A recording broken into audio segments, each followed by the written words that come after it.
Peu importe ce que je trouve à reprocher à mes amis, à mes voisins ou à mes enfants, je ne peux pas les changer. Seul Dieu peut les toucher de l'intérieur et les changer. Nous pouvons émettre des demandes et nous pouvons exiger certaines règles. Si tu ne fais pas ceci, je ne ferai pas cela. Ou bien si tu fais cela, je partirai. Et si tu ne fais pas ceci, je ferai cela. Mais cela ne changera pas les gens. Restez avec nous dans Jouissez de votre vie.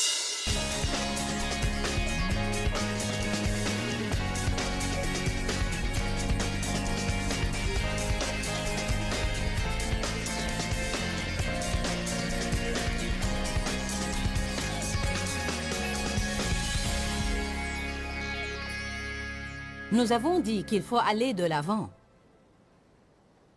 J'espère et je crois que certains d'entre vous comprennent qu'ils n'ont qu'à continuer à aller de l'avant et à persévérer. Votre destin dans la vie n'est pas si différent de celui d'une autre personne. Peut-être y aura-t-il quelques différences, mais la chose est que nous avons tous été blessés. Je ne dis pas cela pour vous déprimer, mais nous le serons probablement encore. Il faut dire la vérité. Nous avons tous été blessés de différentes manières.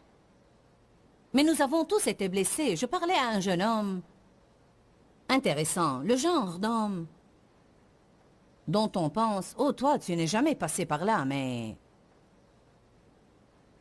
Tout le monde y passe, si je puis dire, d'une manière ou d'une autre. Il est passé par des choses assez dévastatrices, et pas seulement les choses dont tout le monde a déjà entendu parler. La chose est que nous devons tous placer notre confiance en Dieu. Nous devons tous vaincre le diable, nous devons tous confronter, nous devons tous refuser d'abandonner. Et tous dans notre vie, nous devons apprendre comment surmonter les blessures, sans quoi nous ne remporterons pas nos victoires. Parce que probablement, peut-être plus que tout, Satan utilise les émotions pour empêcher les gens d'aller de l'avant. Watchman Nee est un homme qui a écrit un bon nombre d'ouvrages. Et il dit que l'ennemi numéro 1 du croyant sont ses émotions. C'est comme j'ai dit ce matin pendant l'enseignement. Il y a une forte tentation quand on est blessé de mettre la faute sur quelqu'un d'autre. Bien, tu dois faire ça, ou tu ne dois pas faire ça, ou ça. Ou bien tu dois changer pour que je puisse être heureuse. Arrêtons de faire porter la responsabilité aux autres. Soyons responsables, soyons les propriétaires de nos propres émotions et nos propres attitudes. Mais cela est dur, parce que cela ne me fait pas mal de trouver ce qui ne va pas en toi. Mais cela me fait mal de faire face à ma propre vérité. Le fait est que peu importe ce que je trouve à reprocher à mon mari, je ne peux pas le changer. Peu importe ce que je trouve à reprocher à mes amis, à mes voisins ou à mes enfants, je ne peux pas les changer. Seul Dieu peut les toucher de l'intérieur et les changer. Nous pouvons émettre des demandes et nous pouvons exiger certaines règles. Si tu ne fais pas ceci, je ne ferai pas cela. Ou bien si tu fais cela, je partirai. Et si tu ne fais pas ceci, je ferai cela. Mais cela ne changera pas les gens.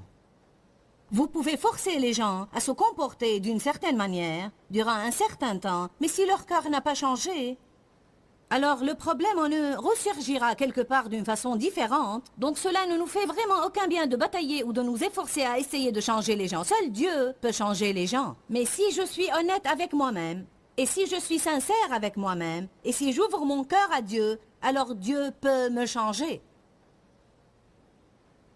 C'est possible, et là encore je ne dis pas ça pour vous déprimer, mais je crois qu'il faut dire les choses telles quelles. C'est très possible que certaines personnes dont vous vous occupez n'ont rien en elles qui vous plaît. Eh bien, cela peut-être ne changera pas. Je ne pensais pas obtenir quelque amen. Vous auriez dû voir certaines personnes se regarder et faire... Et puis, j'ai une très bonne nouvelle qui va bien avec celle-ci. La bonne nouvelle est que, si vous voulez laisser Dieu faire, il peut vous changer tellement que cela vous sera égal. Je le sais après expérience. Je sais.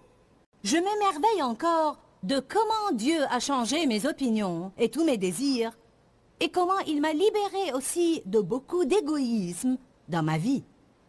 Mais cela a été douloureux et difficile.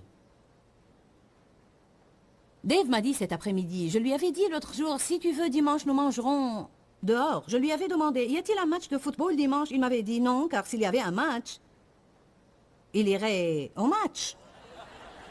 Si le match a lieu en ville, il ira le regarder sur place. Et si c'est à la télé, alors... Je pensais, gloire à Dieu, pas de match de football. Ils ne peuvent pas jouer ici, car nous sommes dans leur stade. Il m'a dit non, ils ne feront rien cette semaine. Et donc j'avais dit, oh d'accord, gloire à Dieu, très bien, nous ferons ça et ça. Ensuite, nous avons parlé d'un restaurant dans lequel nous aimerions nous rendre. Dave arrive aujourd'hui et nous avons parmi nous ces hommes du ministère des Affaires étrangères venant de l'extérieur de la ville. Et ils aiment jouer au golf. Et il m'a dit, un des gars, Scott,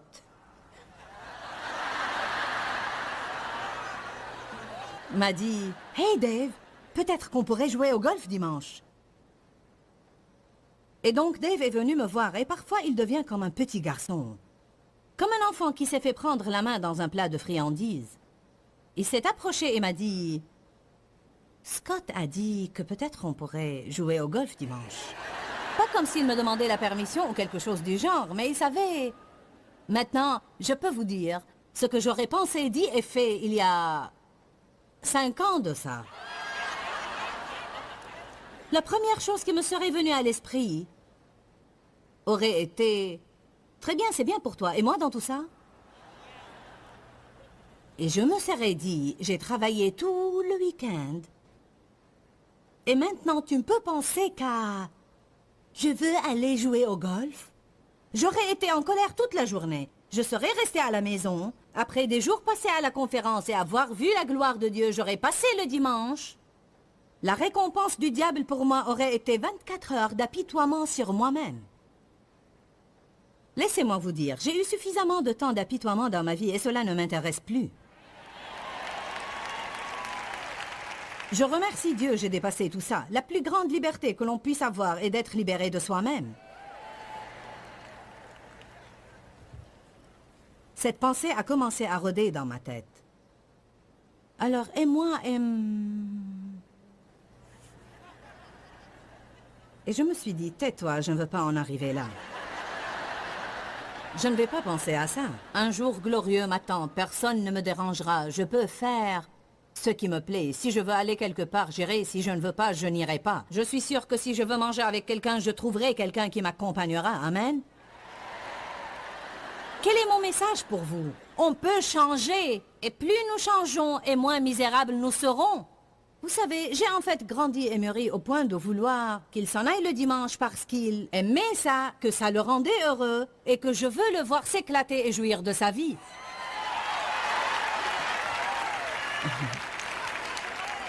Je vais vous dire quelque chose, c'est un grand progrès comparé à là où j'ai commencé, car je pensais que d'autres devaient me rendre heureuse. Et quand cela a commencé à changer, quand j'ai commencé à être responsable de ma façon de penser, et que j'ai arrêté de lui faire porter la responsabilité de me rendre heureuse, c'est là que ça a changé. Quand j'ai dit enfin, tu sais quoi, ce n'est pas ton travail de me rendre heureuse, c'est à moi d'être heureuse, quoi que soient les circonstances autour de moi, parce que si la joie de l'Éternel est ma force, alors je me dois de la voir tout le temps et indépendamment de ce que tu fais.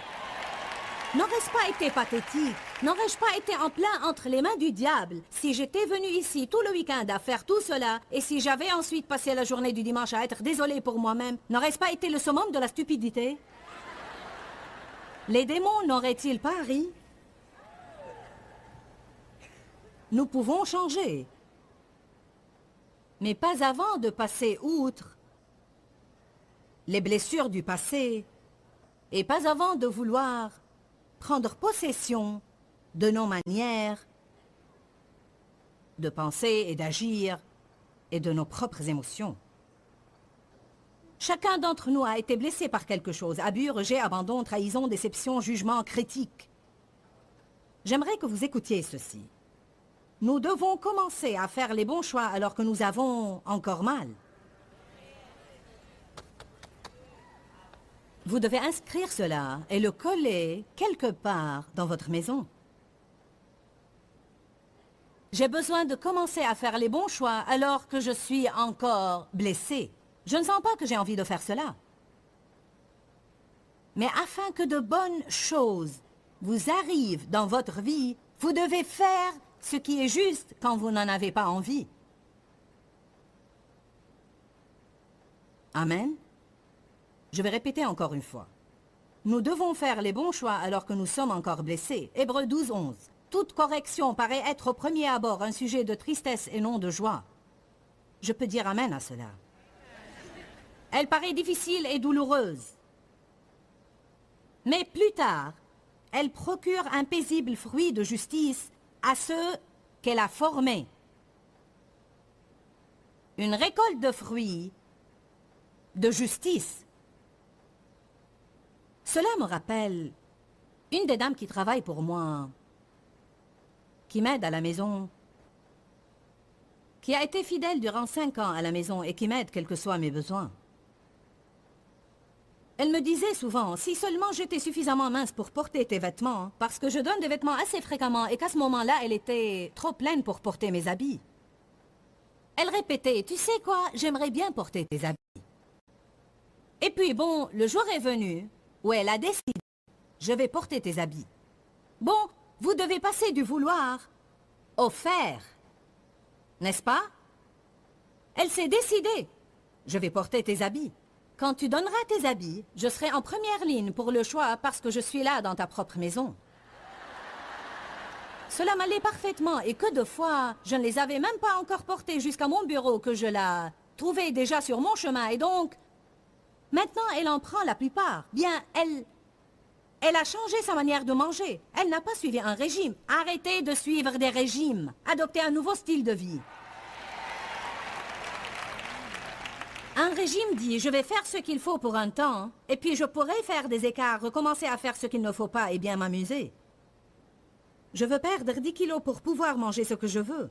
Une personne qui veut avoir un certain poids ne pourra jamais manger tout ce qu'elle a envie de manger tout le temps. Il y en a qui ont reçu une révélation aujourd'hui. J'ai dit, une personne qui veut peser le poids qui convient à sa taille ne pourra jamais manger tous les jours tout ce qu'elle a envie de manger. Et cela ne veut pas dire que vous ne pouvez pas avoir du plaisir, manger de tout et que vous ne pourrez pas avoir un dessert parfois, mais cela veut dire que vous ne pourrez pas faire ça tous les jours. Je n'enseigne pas sur les régimes, mais je dis qu'elle a persévéré malgré la douleur.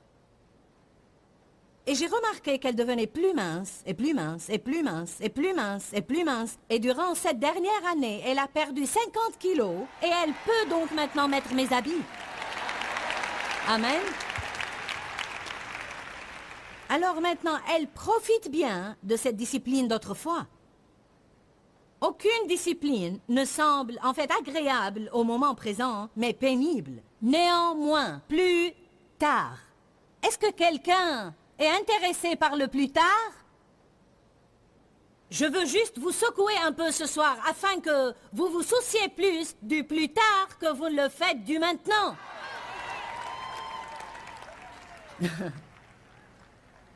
Débarrassez-vous des dettes. Perdez le poids que vous voulez perdre. Mettez votre maison en ordre. Entretenez bien votre maison. Apprenez l'ordre à vos enfants. Vous pouvez peut-être penser qu'il est plus facile de dire « Oh, laissons-les faire, ça va ». Attendez voir qu'ils deviennent des adolescents fainéants qui vous poussent à l'hystérie. Il sera trop tard pour faire quoi que ce soit, alors vous regretterez de ne pas les avoir bien élevés.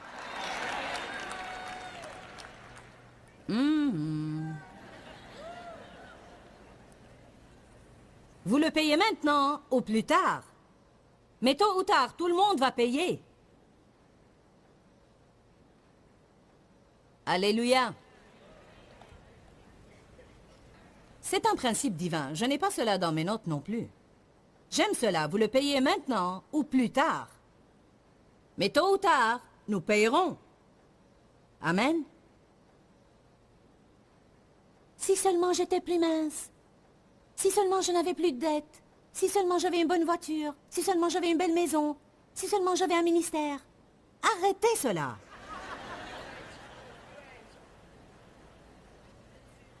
Nous devons avoir de la volonté. Nous devons aller de l'avant. Nous devons persévérer. Vous savez ce que Dieu m'a dit il y a 2 ans? Je n'oublierai jamais cela. C'était simple. C'était une période durant laquelle j'avais pris un peu de poids et c'était difficile pour moi de le reperdre. J'avais pris 10 kilos, mes habits devenaient de plus en plus serrés et ça me dérangeait vraiment. J'essayais 1000 choses pour quelques jours.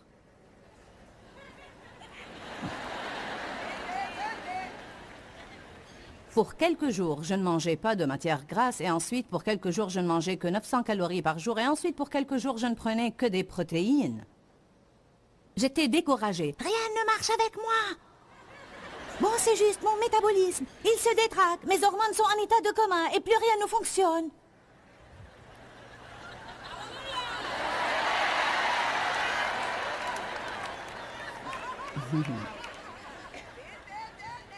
Dieu m'a parlé et m'a dit, la consistance est la clé.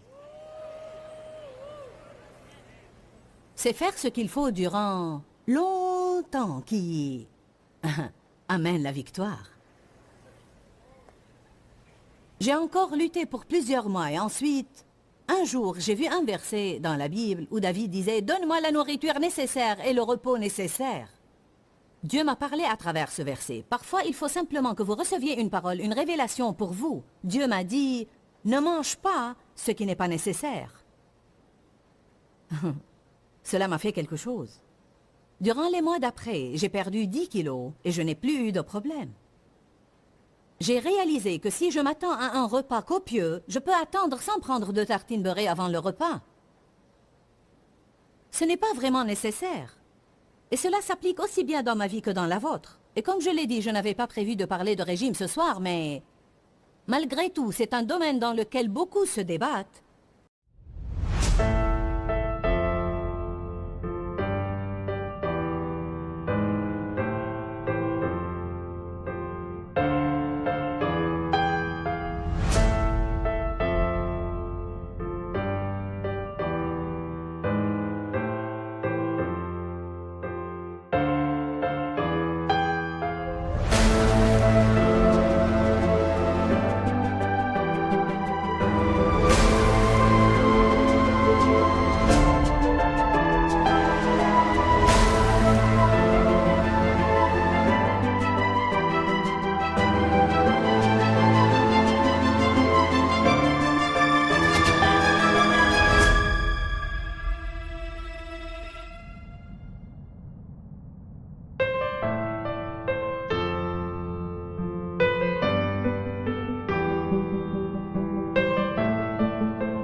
La chose à savoir, c'est que personne d'entre nous ne peut avoir tout ce qu'il désire de ce côté et tout ce qu'il désire aussi de ce côté. Aucune discipline dans le présent ne paraît agréable. Néanmoins, plus tard, elle procure un paisible fruit de justice à ceux qu'elle a formés et qu'elle a disciplinés. Si vous n'êtes pas content de ce que vous avez maintenant, alors voulez-vous encore récolter la même chose au même temps l'année prochaine ou avoir quelque chose de différent? Si vous voulez avoir quelque chose de différent, vous allez de toute évidence devoir payer le prix maintenant pour que vous puissiez l'obtenir plus tard. Vous allez devoir passer une partie de l'année qui vient à tenter de vous rapprocher de la victoire et vous allez arriver à un endroit où cela fera mal. Et quand vous atteindrez cet endroit, soit vous reviendrez en courant d'où vous êtes venu, soit vous passerez au-delà de ce qui fait mal et alors cette fois vous obtiendrez la victoire. Personne ne peut le faire pour vous. C'est une chose que personne ne peut mettre en vous, que personne ne peut faire pour vous. Vous devez faire ce que vous avez à faire. Dites, je dois faire ce que je dois faire.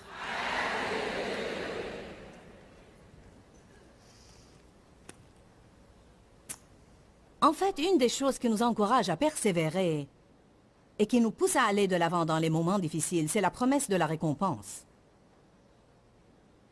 Quand vous êtes découragé, je veux vous donner quelques versets auxquels vous référez. Parce que le prix à payer en vaut le coup. Le jour de la paix arrive. Ésaïe chapitre 61, 7 et 8. Au lieu de votre honte, vous aurez double mesure en récompense. Le mot récompense veut dire rémunération. Ça veut dire une paye. En fait, cela veut dire la paye pour des souffrances passées. Récompense est un mot comme compensation, dédommagement. Comme les dédommagements salariaux, qui sont quelque chose que vous obtenez après un accident de travail. Et Dieu m'a dit, tu travailles pour moi, tu es blessé, je te rétribue. Tu es sur ma liste de paiement, Joyce. Ce n'est pas le monde qui te paye. Si quelqu'un vient contre toi, si quelqu'un te fait du mal, si quelqu'un te rejette, si quelqu'un te blesse, continue à faire ce qui est bon. Continue à travailler pour moi et je te paierai de retour. Cela a changé ma vie de réaliser que je n'avais pas à essayer de faire payer les gens qui me faisaient du mal. Eux, en fait, ne peuvent pas me payer. Ils ne peuvent pas me donner ce qu'ils ont pris, mais Dieu peut donner plus que ce qu'ils ont pris de moi.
Ésaïe 61, verset 7.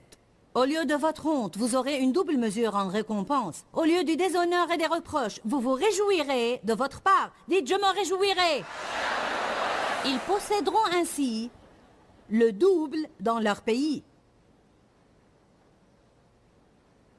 Pas au ciel, mes chers. Dans votre pays, ils posséderont le double de ce qu'ils avaient perdu. Et leur joie sera éternelle. Car moi, l'Éternel, j'aime le droit. On voit une autre promesse de récompense dans Joël 2, versets 25-26. Je l'ai paraphrasé ici. Je vous restituerai les années qu'ont dévoré les sauterelles. Verset 26. Vous mangerez et vous vous rassasierez. Oh, c'est la partie de la promesse que j'aime. Seigneur bien-aimé, j'ai passé tant d'années insatisfaite, pas contente. Peu importe ce que j'avais, je n'étais pas satisfaite. Peu importe ce que me faisaient les gens, je n'étais pas satisfaite parce que Dieu seul peut nous satisfaire. Si vous ne comprenez pas cela, vous serez misérable. Le Seigneur m'a dit, et il vous dit, Joyce, toutes ces années que tu as perdues, toutes ces années où tu n'as pas vécu comme un enfant, toutes ces années qui t'ont été volées, je te les restituerai.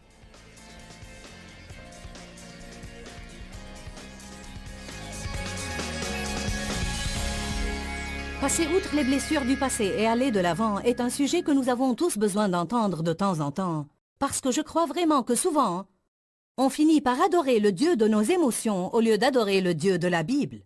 Ce que j'entends par là est que nous laissons nos émotions nous conduire à la place de Dieu et de sa parole. Je sais pour sûr que vous ne voulez pas de cela dans votre vie. Donc j'ai persévéré et fait cette série afin que vous appreniez à passer outre les blessures du passé et à aller de l'avant. Je veux prier pour vous afin que vous ne déterminiez plus votre dignité ou votre valeur selon la manière dont quelqu'un vous a traité ou vous traite maintenant, mais que vous sachiez que vous êtes précieux. Le Seigneur vous a rendu précieux, il vous a donné de la valeur, et je veux que vous vous acceptiez vous-même, pas que vous vous rejetiez. Père, nous venons dans le nom de Jésus, pour toutes les personnes qui pourraient être blessées aujourd'hui par cet auto-rejet. Je prie que nous sachions combien précieux nous sommes à tes yeux, non parce que nous faisons tout juste, mais parce que nous croyons en Jésus et que nous t'aimons. Père, je prie pour ces personnes aujourd'hui, pour qu'elles soient délivrées de ce sentiment d'auto-rejet et qu'elles s'acceptent elles-mêmes où qu'elles soient pour qui elles sont, sachant que là où elles en sont maintenant n'est pas là où elles finiront à la fin. Nous ne sommes pas où nous aurions besoin d'être, mais nous ne sommes plus où nous étions. Nous sommes bien et nous sommes sur le bon chemin. Dans le nom de Jésus, je te remercie pour ta guérison dans ce domaine. Amen et Amen. Que Dieu vous bénisse. Je vous aime. Restez dans la parole, parce que votre vie change par la parole de Dieu. Pourquoi, Seigneur, pourquoi? Dans ce livret, Joyce Meyer nous enseigne à travers la parole comment être délivré de la confusion. Pour obtenir ce livret gratuitement, écrivez-nous à Joyce Meyer, boîte postale 40095-6300 Larnaca, Chypre. Ou bien visitez notre site web www.joycemeyer.org/fr.